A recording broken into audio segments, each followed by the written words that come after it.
l'Institut d'administration publique du Québec présente les finalistes du prix Rayonnement international.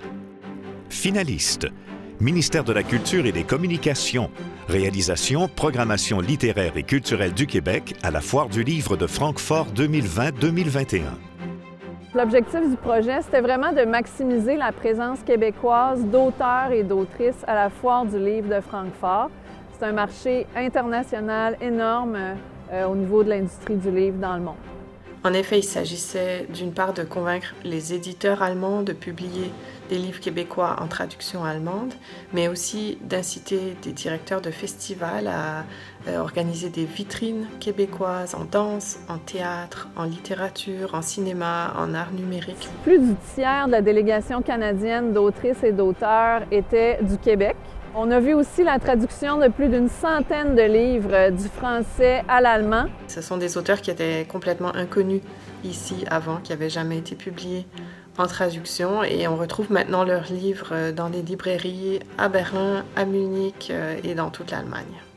Ça a été des nouvelles façons de travailler, tant sur le plan québécois que sur le plan canadien, qui ont porté leurs fruits et qui ont fait de cette programmation québécoise un succès. Ce qu'on a fait aussi, c'est qu'on s'est donné un vrai plan sur 3 ans. Donc, on va rayonner 3 ans en Allemagne, ce qui nous donne vraiment une vraie constance dans notre présence. C'est pas un one-shot deal. En plus, ce qui est intéressant, c'est que le projet peut se refaire dans d'autres grandes foires internationales ou d'autres grands marchés internationaux avec d'autres disciplines, pas seulement le livre, mais on peut le faire dans plein de disciplines dans lesquelles le Québec est très fort.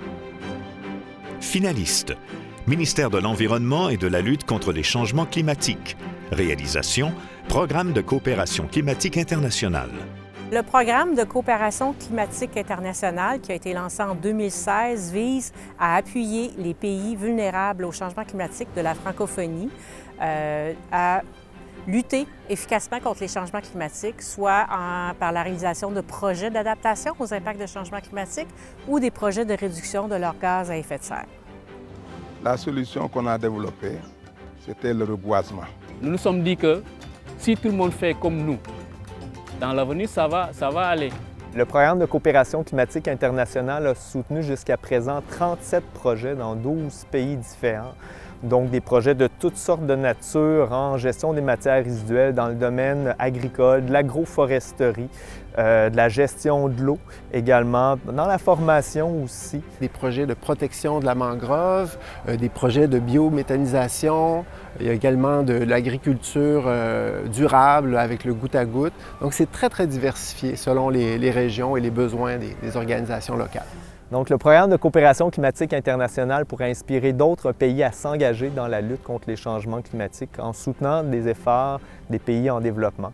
Donc, ce qui est intéressant avec le programme, c'est qu'il soutient des entreprises québécoises, des OBNL et des universités du Québec à réaliser des projets dans des pays en voie de développement avec des organisations partenaires locales. Finalistes: Secrétariat à l'adoption internationale. Réalisation: Séminaire international sur la recherche des origines. L'objectif de ce projet, c'était de favoriser le développement de la recherche des origines en adoption internationale. Donc, pouvoir permettre les retrouvailles et la prise de contact des personnes adoptées avec leurs parents d'origine, puis favoriser aussi le partage de la culture et des connaissances à ce sujet-là au sein de l'ensemble des pays qui font de l'adoption internationale. C'est un événement qui a été vraiment innovant parce que c'était la première fois qu'il y avait un tel événement qui se passait dans le monde. Donc, en ce sens-là, le Québec s'est positionné comme un leader en la matière. C'est aussi innovant parce que ça a permis de soutenir le développement de ces pratiques-là à travers le monde, puis de trouver des solutions ensemble aux différentes problématiques qui sont rencontrées, puis d'optimiser les services offerts aux personnes adoptées et à leurs familles. Ce séminaire a rassemblé des professionnels de nombreux pays d'origine et d'accueil.